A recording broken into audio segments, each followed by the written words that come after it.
இன்றைக்கு பொதுக்காலத்தின் 17ஆம் வாரம் ஜூலை மாதம் 29ஆம் தேதி திங்கட்கிழமை.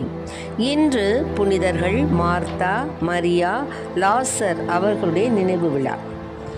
இன்று தேவன் நமக்கு தரும் ஜீவ நீர் ஊற்றான இறை வார்த்தைகள் இணைச்சட்ட நூலிலிருந்து பாடல் இயல் 32, இறை வார்த்தைகள் 18 19 மற்றுமாக 20 21 முடிய. நாம் அனைவரும் பாட வேண்டிய பதிலுரை பாடல். உன்னை ஈன்ற பாறையை புறக்கணித்தாய் புறக்கணித்தாய். உன்னை ஈன்ற பாறையை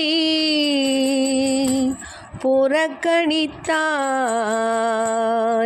புறக்கணித்தாய்.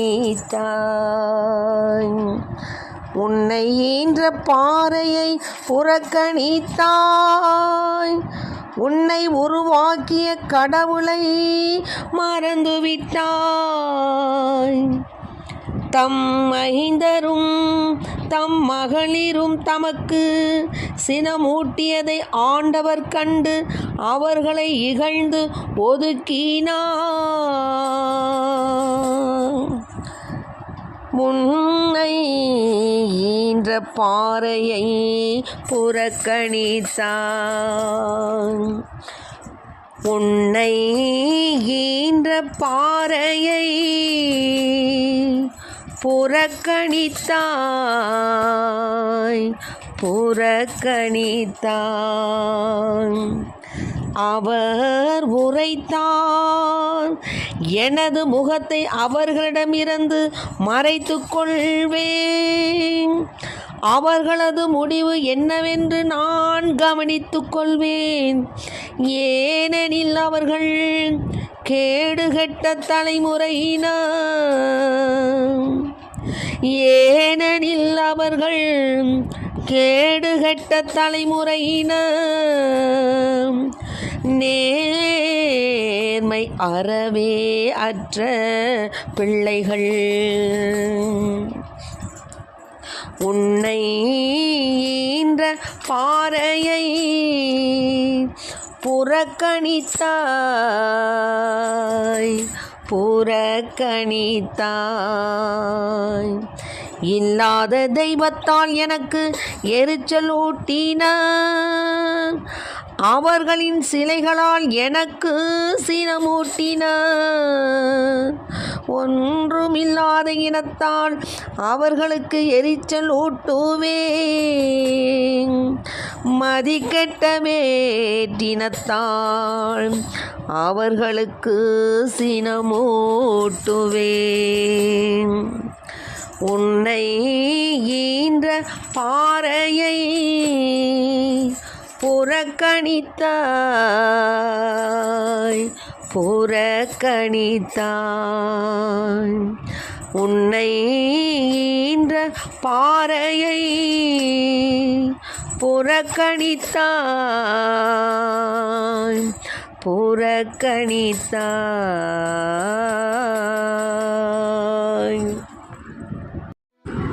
இன்றைக்கு நம் தேவன் தரும் ஜீவநீர் ஊற்றான இறை வார்த்தைகளை கேட்டோம்.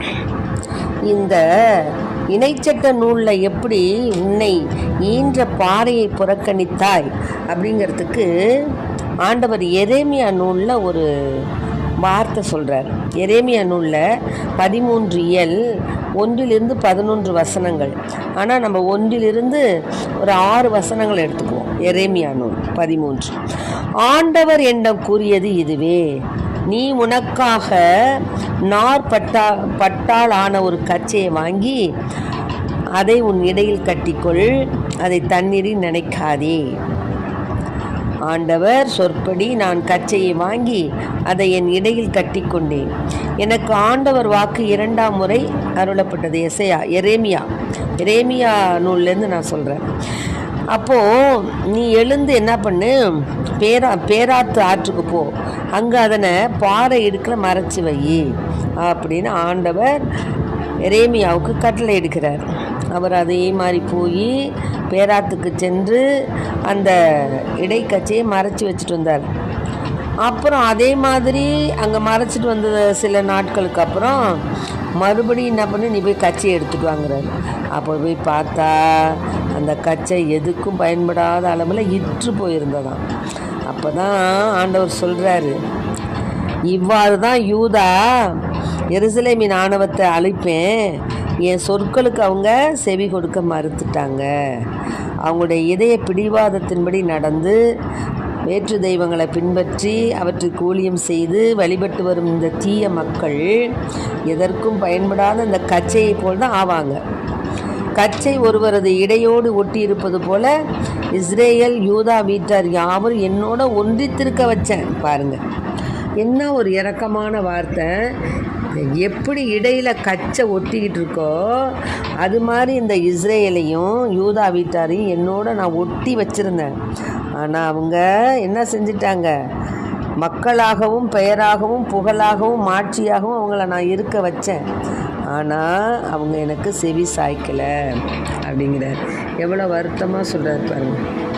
இப்படி தான் இணைச்சட்ட நூலில் ஆண்டவர் சொல்கிறாரு. என்ன சொல்கிறாருன்னா, அதாவது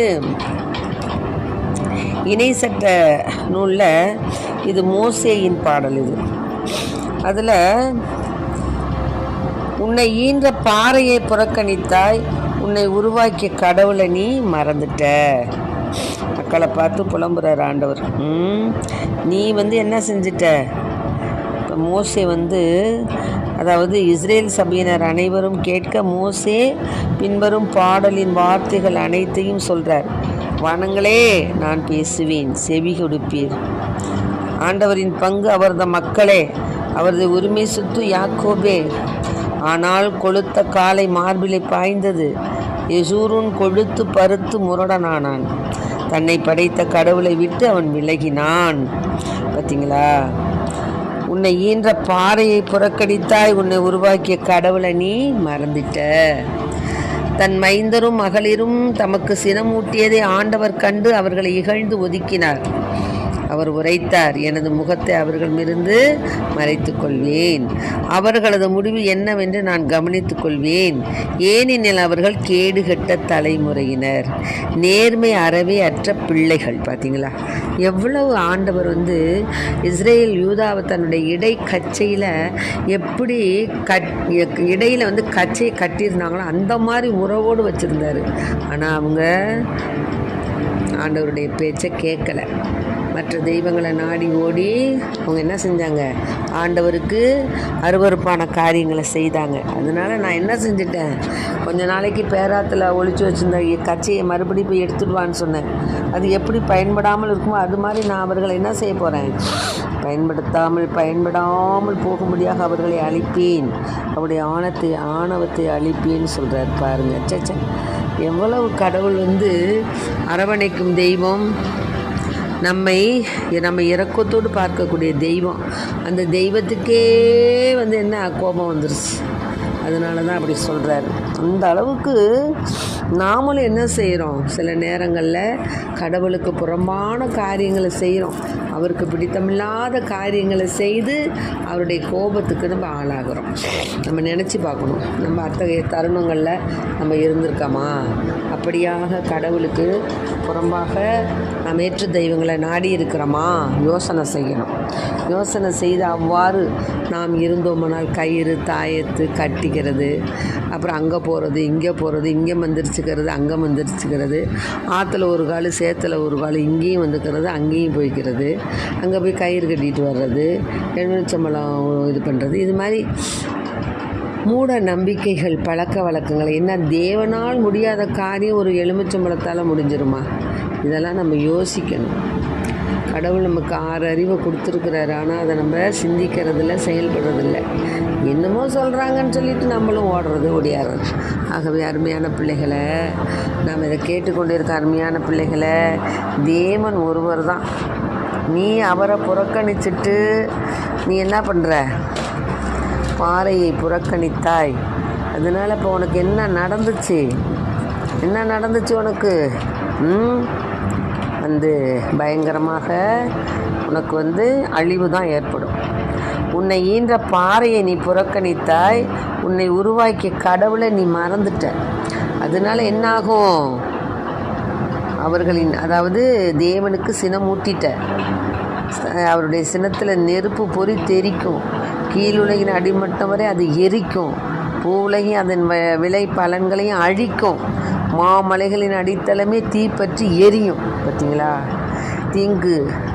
தீங்குகளை அவர்கள் மேல் கொட்டி குவிப்பேன், என் அம்புகளை அவர்கள் மேல் எய்து தீர்ப்பேன். அப்பா, கேட்கவே படிக்கவே நடுங்குது வார்த்தை. ஆக இத்தகைய கொடிய வாள் கொண்டு நம்மளை அறுக்கணுமா? தீ கொண்டு நம்மளை தீப்பற்றி எரிய செய்யணுமா? இதெல்லாம் நம்ம பார்க்கணும். தன்னை படைத்த கடவுளை விட்டு விலகினதுனால இப்பேற்பட்ட கேடுகள் பிறக்கும். அதனால் பூவுலகின் முகடுகளில் நம்மை வாழச் செய்த தேவனுக்கு, வயல்வெளியின் விளைச்சலை உண்டு மகிழ வைத்த தேவனுக்கு, கற்பாறை எண்ணெயை பயன்படுத்த செய்த தேவனுக்கு, பசுவின் வெண்ணெயையும் ஆட்டின் பாலையும் பாசானில் மேயும் செம்மறிக்கிடாய் வெள்ளாட்டுக்கிடாய் இவற்றின் கொழுப்பையும் கொழுமையான கோதுமைகளையும் முந்திரிச்சாற்றையும் உண்ணும்படி செய்து கொடுத்த தேவனுக்கு நாம் செய்கும் துரோகமாயுது. நினச்சி பார்க்கணும், சிந்திச்சு பார்க்கணும். அருமையான பிள்ளைகளை, இதை கேட்டுக்கொண்டிருக்க அன்பார்ந்த பிள்ளைகளை, நீங்களும் சரி மற்றவர்களும் சரி, நம் தேவன் ஒருவர் தான். அவரை விட்டு விலகாத இருக்கும் வரத்தை கேளுங்க. அதோடு இல்லாமல் உன் தேவனாய கர்த்தர் நாமே, நம்மை தவிர வேறு தெய்வம் உனக்கு இல்லாமல் போக கடவுதுன்னு 10 கட்டளையில் கொடுத்துருக்கிறார். ஃபஸ்ட்டு கட்டளை அதுதான். அப்பேற்பட்ட தேவனுக்கு நாம் உகந்த பிள்ளைகளாக வாழணும்.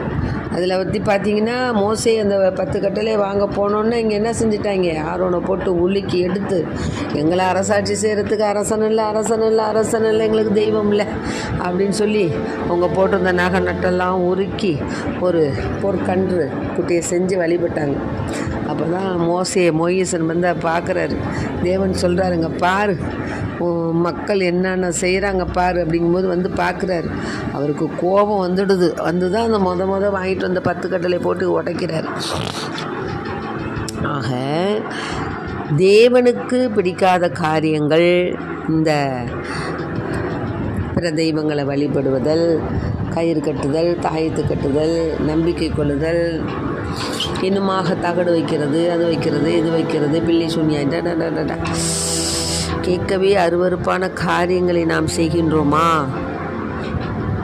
அல்லது தேவனுக்கு நம் விளைச்சலையும் வெள்ளாட்டு கிடாய்களின் வெள்ளாட்டு ஆட்டுக்குட்டிகளுடைய அந்த கொழுப்பை நமக்கு கொடுத்து, நமக்கு போஷணத்தை கொடுத்து, நம்மை தினமும் போஷித்து வருகின்ற தேவனுக்கு நாம் மாற்று கருத்துடன், அவருக்கு மாற்று சிந்தனையுடன் வாழ்கின்றோமா? சிந்திக்கணும். சிந்தித்து இனிமேலாவது நாம மட்டுமல்ல, நம் பக்கத்தில் உள்ளவர்கள், நம் குடும்பத்தில் உள்ளவர்கள் எல்லோரையும் நம் தேவன் ஒருவரே, அவரை நாம் வணங்குவதே மேலானது என்பதை எடுத்து கூறி, தேவனுக்கு புறமான காரியங்களை செய்யாது அவர் இடையில் கட்டக்கூடிய கச்சையை எப்படி ஒன்றுமில்லாமல் ஒரு சில நாட்களுக்கு பிறகு காண்பித்தாரோ, அதே போல் நான் ஒன்றுமில்லாமல் செய்து விடுவேன் என்று கூறுகிறார். அத்தகைய நிலை நமக்கு வேண்டுமா? ஆசீர்வாதம் வேண்டுமா? சிந்திப்போம், செயல்படுவோம். இனிமேலாவது நம் காரியங்களில், நம் வீட்டில், நம் பிள்ளைகள், நம் குடும்ப உறுப்பினர்கள் யாரும் இத்தகைய தவறுகள் செய்யாதபடிக்கு இறைவனிலே மன்றாடுவோம். ஆமென். Praise the Lord. மரியே வாழ்க.